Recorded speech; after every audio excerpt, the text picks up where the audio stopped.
हमारे मुल्क में बाबर के हमले के बाद गुरु नानक साहब कहते हैं कि कैसे सुहाग सिंदूर मिट्टी में मिल गए। जिनके सर पर सुंदर पट्टियां सजी हुई थी उनका भी बुरा हालात हो गया।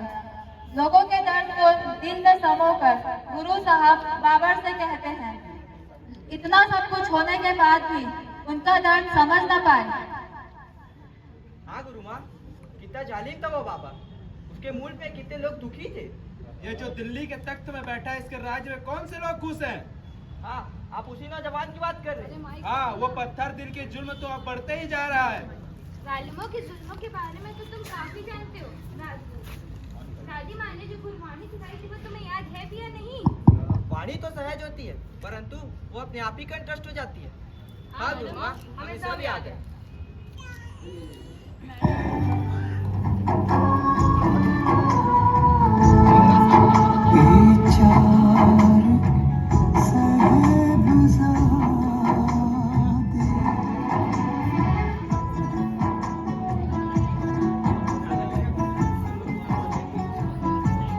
सो पहचान लिए जो लड़े दीन के लिए, पुरजा पुरजा तक मरे कबू न छटे थे। मुगलों ने अनंतपुर के किले पर हमला कर दिया।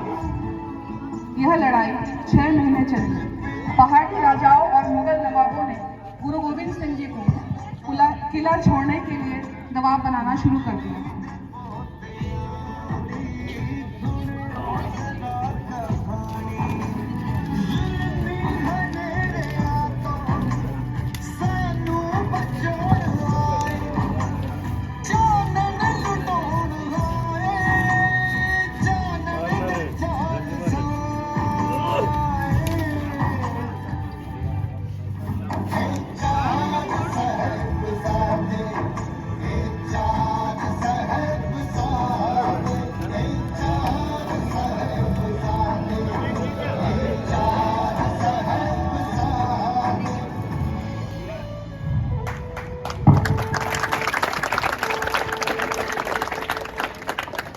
वजीर खान ने उन राजाओं और नवाबों के द्वारा गोविंद सिंह जी को झूठा आश्वासन दिलवाया कि किला छोड़ते वक्त वे उन्हें और उनके परिवार को एक खरोच तक नहीं पहुंचाएंगे।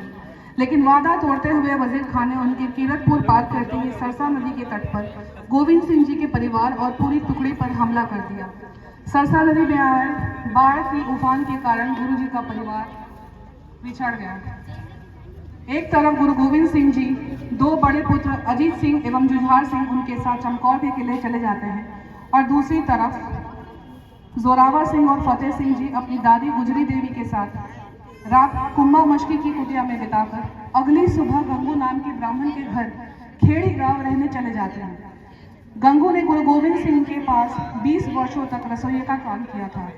उधर चमकौर के किले पर मुगल हमला कर देते हैं और उस लड़ाई में एक के बाद एक अजीत सिंह जी और जुझार सिंह जी शहीद हो जाते हैं। इधर गंगू इनाम के लालच में आकर गद्दारी कर बैठता है। दादी जी, जोरावर सिंह जी और फतेह सिंह जी को मुगल मोरिंडा की जेल में कैद कर लेते हैं। अगले दिन जालिम वजीर खान उन्हें हवादार ठंडे बुर्ज में कैद करने का हुक्म देता है। फिर एक दिन जोरावर सिंह और फतेह सिंह को धर्म परिवर्तन करवाने के उद्देश्य से वजीर खान उन्हें दरबार बुला भेजता है।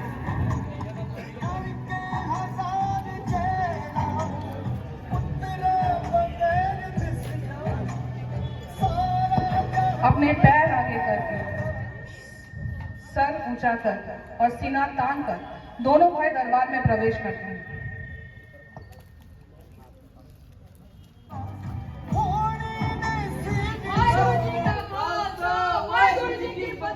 सरहिंद के नवाब वजीर खान का दरबार है। यहाँ आप आकर कोई भी शख्स किसी भी गुरु की फतेह नहीं बुला सकते।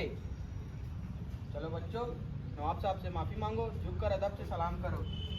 हम अपने गुरु को ही मानते हैं, उस परमात्मा के आगे जो परमात्मा के हर रूप में, हर इंसान के अंदर बसा है। हम उसके आगे हम अपना सर किसी के सामने नहीं झुकाते। ये काफिरों की बोली है। जो तलवार की नोक पर अपना धन किसी और पर थोपे। काफिर वो जो अपनी ताकत का गलत इस्तेमाल करे। जो ईमान का पक्का वही सच्चे मुसलमान। जिसके दिल में दगा वो काफिर बेईमान।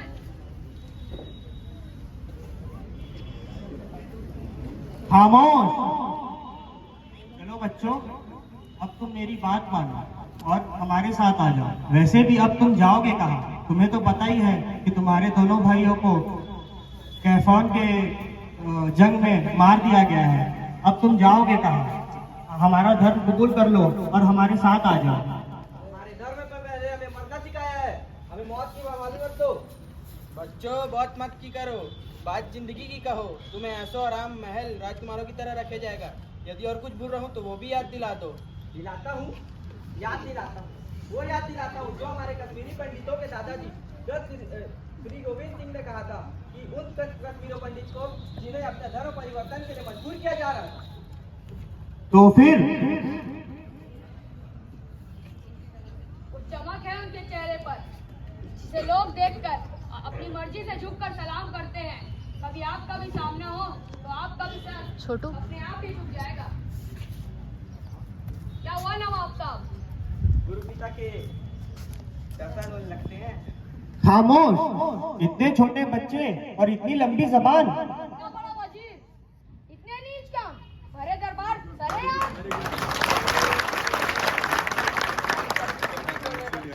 क्या के ले लिया भाई ये तुम भी अपने भाइयों के जैसे मारे जाओगे। इनका क्या यकीन करना, आपकी तो नियत ही ठीक नहीं है खान साहब। अब बिना जुर्म के खुर्द में कैद कर रखा है हमें। तुम्हारी दादी अभी जिंदा है। जाओ, मैं तुम्हें कल तक का मोहलत देता हूँ। कल तक तुम उनसे जाकर मशवरा करो और पूछ कर आओ कि तुम्हें क्या करना है।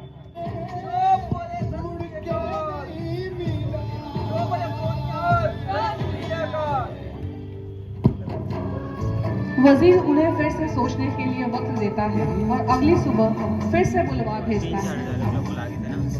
उनके अडिग फैसले से हार कर वजीर खान उन्हें दीवार में चुनवाने का फतवा जारी करता है। उनकी दादी नम आंखों से दोनों नन्हे साहिबजादों को तैयार करती हैं और वे शान से मुस्कुराते हुए चमकती आंखें और चेहरे पर अलौकिक तेज के साथ गुरु ग्रंथ साहिब के मूल मंत्र एक ओंकार सतनाम का जाप करते हुए वीर गति को प्राप्त करते हैं।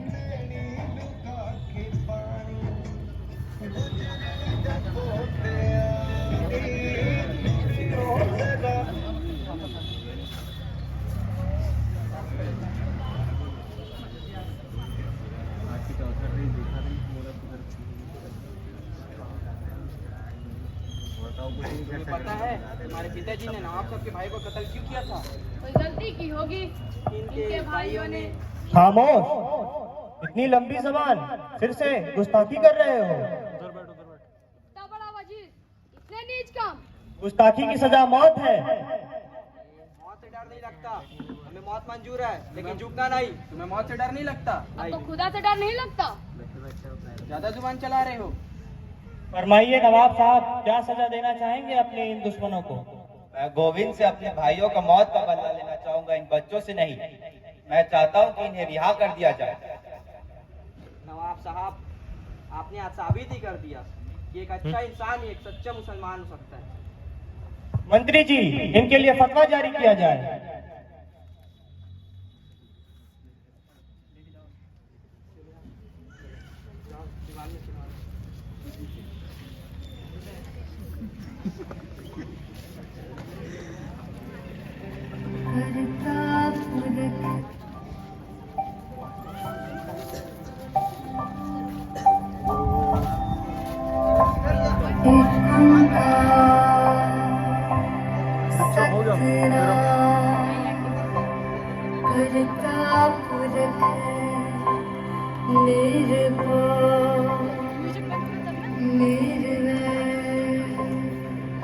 अकाल मूरत अजूनी सभा